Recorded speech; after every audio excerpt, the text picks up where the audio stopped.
So you saw someone mention something about using natural consequences in the classroom, and you're wondering what are natural consequences and how do you go about using them in the classroom? Well, today we're going to be diving into what natural consequences are and how to use them in the classroom. So with that being said, let's dive in. Hey, teacher bestie. My name's Helena, and I'm the creator of the Present Teacher Podcast. I'm a first-year teacher coach, and in this podcast, you are going to learn everything from simple, actionable classroom management, social emotional learning, and teacher wellness strategies. You know that impact you want to make in the classroom? Well, we're going to make it happen here.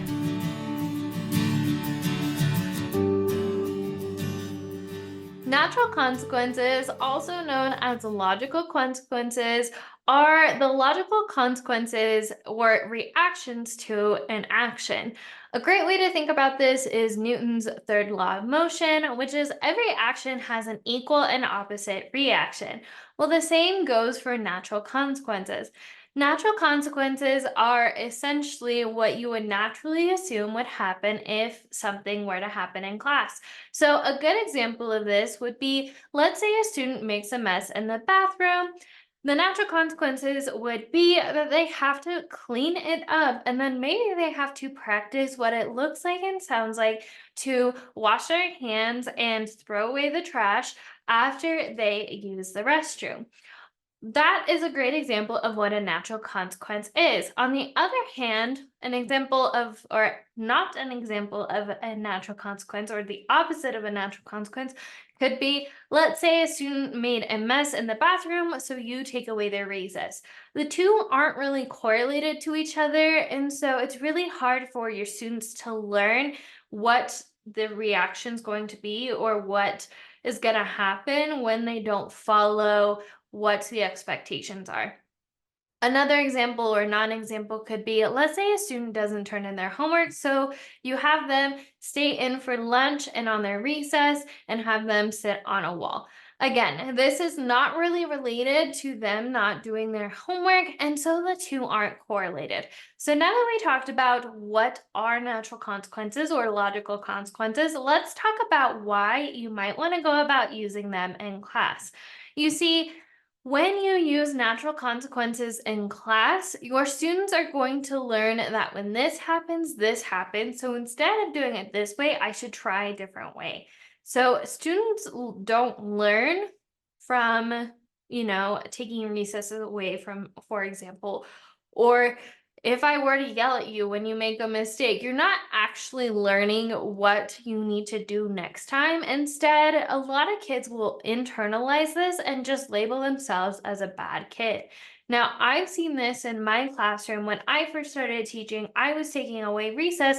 And what would often happen is, my students wouldn't finish their work, so I took away their recess. When we got back, the student would just have a meltdown and just continuously have a rough time the rest of the day because they didn't learn from their mistakes and they just labeled themselves as a quote unquote bad kid and they leaned into that and now they are just trying to do what essentially they believe you called them. On the other hand, when I would go about making sure that whatever consequence was given for whatever action they took, that it was natural. So when I did this, my students would learn from their behavior. They'd learn from their mistake. When I had a student pick up the bathroom after they went about making a huge mess, they learned, okay, if I want to go play with my friends and not spend time cleaning up the bathroom a second time, I'm just going to do it right the first time. Or if I want to go about getting to recess faster, instead of goofing off with my friends in line and having to practice it again, I'm just going to follow what it should look like and sound like the first time to make sure I don't miss out on that time. Or let's say instead of refusing to do my work and miss out on that extra time at the end of the day to spend with my friends and play games, I'm going to do my work the first time. That way, at the end of the day, I can have that time too. All of these were things that my kids naturally learned and they naturally started to fix themselves after a couple times because they knew that if they did this, then this would be what the consequence was. With all that being said, I want to give you a quick reminder that behavior is just communication. I like really hard to take away the idea that behavior is either good or bad. You either have behavior that's aligned with the expectation or you have behavior that's misaligned or disruptive. And so helping our students see that instead of them trying to tell you that they need something or want something and it's not being met in a disruptive way, they can go about doing it this way and you're happy to help them in that way. So, now that we talked about what natural consequences are and why we use them in class as opposed to other things in class, let's talk about how to go about using them.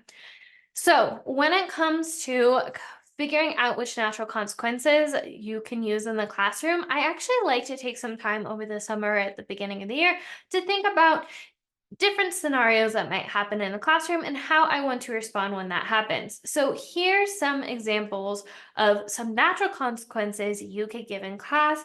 And I would love it if you could comment or DM me and let me know what are some natural consequences scenarios you can come up with. And check out the comments because hopefully by the end, we'll have this long list of natural consequences that you can refer to later.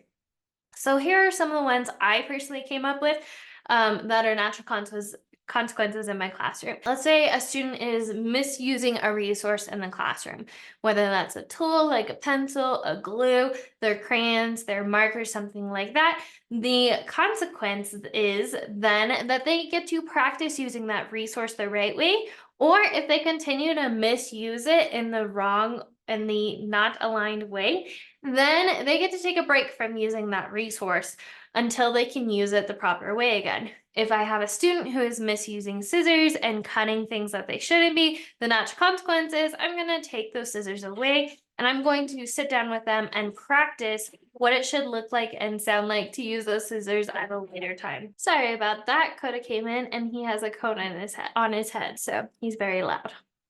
Another example of this could be, or another natural consequence could be, let's say a student refuses to put on a jacket outside and it's below freezing or, whatever it is, and your district still gave you the okay to go outside, but they're refusing to put on a jacket. The natural consequence could either be they go outside and they get cold, or your student just isn't allowed to go outside until they put their jackets on, and that's the natural consequence.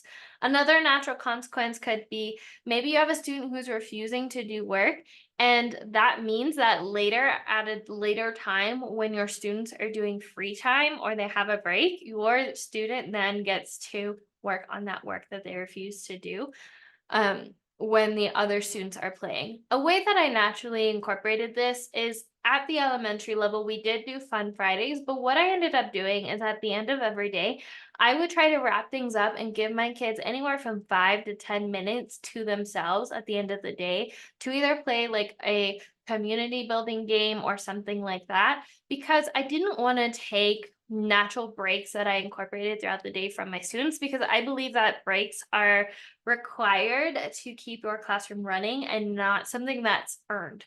So instead, I would have my students then who refuse to do their work earlier in the day would spend that time when we are doing a fun game or activity that the class voted on. We would do that while my student was then having to finish the work that they refused to do earlier.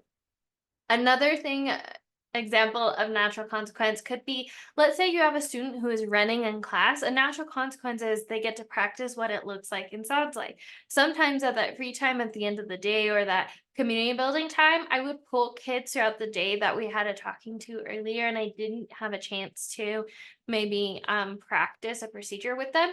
In the moment when I have a sideline conversation, let's say before lunch, I have a student running and I'm going to say, okay, when we come back from lunch during our community building time, we're going to practice what it looks like and sounds like to walk in the classroom. So then I'll have them practice at that time. So natural consequences, if they're running in the classroom, they get to practice what it looks like and sounds like to walk in the classroom.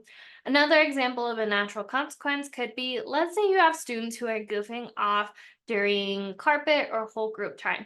A natural consequence could be that student either A is asked to move away from their friends, or B, they get to practice what it looks like and sounds like at the carpet without disrupting their friends. Let's say you have a student who's goofing off in line. A great natural consequence to this is they get to practice what it looks like and sounds like to follow your expectations in line. Let's say you have a student who's just naturally disrupting others while they're working. They're independently working and they're disrupting their friends. The natural consequence is that student gets to move or sit by the teacher. Another natural consequence is, let's say you have a student who's misusing flexible seating. Natural consequence is they go over the expectations and they get to practice what it looks like and sounds like, or they simply take a break until they're ready to relearn and follow the expectations of that flexible seating. If a student doesn't do their best work or they rush and they didn't do their best, the natural consequence means they get to try that assignment again and redo it.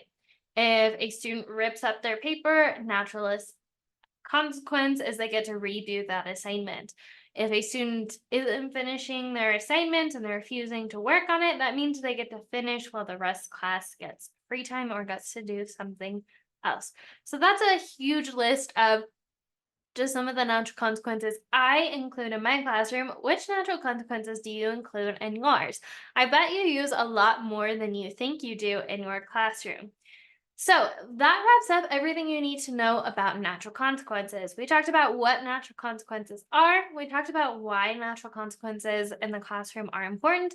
And last but not least, we talked about what are some natural consequences you can include in your classroom. If you want to learn more about classroom management, I have a ton of content in the past couple of weeks and months. I've talked about classroom management. And if you want to take it a step further, I want to invite you to download the Ultimate Classroom Management Guide. It shares all of the top 10 questions I get asked in regards to classroom management and how I answered them. Plus, it links to additional podcasts and YouTube videos that you can refer back to. The next thing I will invite you to consider if you want to take it a step further is I have a classroom management bundle that puts things together like procedures and some other helpful resources that you can use in your classroom to have really strong classroom management skills. My goal as a teacher is to have such good classroom management in my classroom that my students can run the classroom without me. And that's what I like to teach the teachers that I get to teach and mentor online here. The third and final thing I want to invite you to check out is I have a 15-day classroom management challenge. In this challenge, I share everything I do to have really strong classroom management over the course of 15 days. And that's kind of like a mini course, but it's short, sweet, and simple. I give you a prompt each day on something you can work on that takes anywhere from 5 to 10 minutes. There's questions you can answer to get to the next prompt. And it's just really walking you through step by step by step how to go from coming up with a goal that you want to work on in classroom management all the way to getting more class and more students to help you run the classroom. So that way you can step back and have conversations with adults as they come in or help a student one-on-one. All right, so I hope all that was helpful. I would really appreciate it if you could like or subscribe or share this content wherever you are joining us from. That way we can reach more teachers who feel like they could possibly use this information. As always, remember we are stronger together, and I'll see you in the next one, Teacher Bestie. Bye. Thank you so much for joining me on today's episode. I hope that you were able to take away some value that will help you thrive inside and out of the classroom. It would mean the world to me if you could take 5 seconds right now and leave a review on this podcast. And if you found this podcast especially helpful, make sure to take a screenshot of this episode right now and tag me on your socials to let me know you're listening. As always, remember that we are stronger together with all the love in the world. Helena, aka the President Teacher. See you next time, Teacher Bestie.